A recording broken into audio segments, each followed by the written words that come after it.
চলে আসছি বন্ধুরা আপনাদের জন্য। এই যে দেখেন শ্রী বল্লা কালী মন্দির, রক্ষাকালী লেখা আছে। এই যে সেই পুকুর যেখানে বল্লাকে বিসর্জন দেওয়া হয় আর যেখান থেকে আর কি এর সন্ধান আর কি উৎপত্তি করেছিল।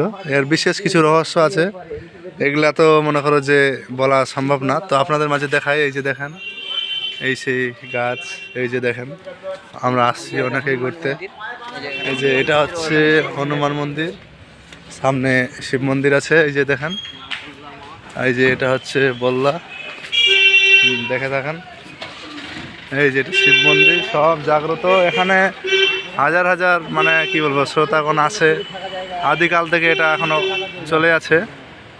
এই যে দেখেন, দেখতে থাকেন, আপনাদের মাঝে দেখাই।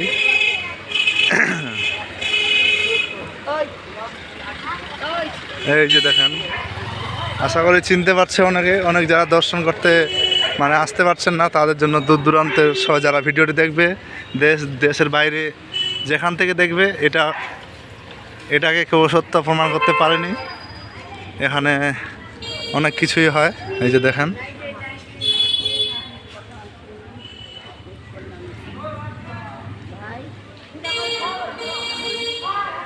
এই যে দেখেন,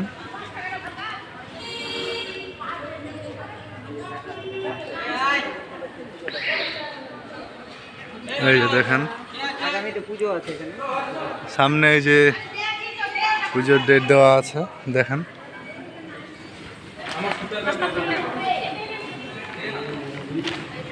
এই যে সেই মন্দির, দেখতে থাকেন,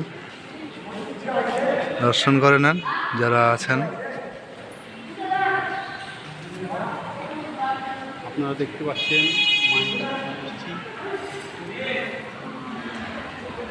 তো সবাই দর্শন করে নেন, দেখে নেন। এটা কি বলবো, এগুলার বিশ্লেষণ দিয়ে আমি শেষ করতে পারবো না, আপনারা শুধু দেখতে থাকেন।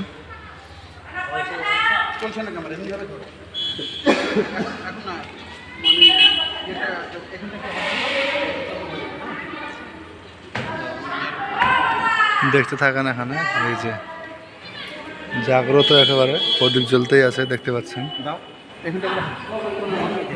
এই চারিদিকের এরিয়াটা দেখেন, বেশি কিছু দেখাচ্ছি না, শুধু হালকাতেই আপনাদের জন্য। এই যে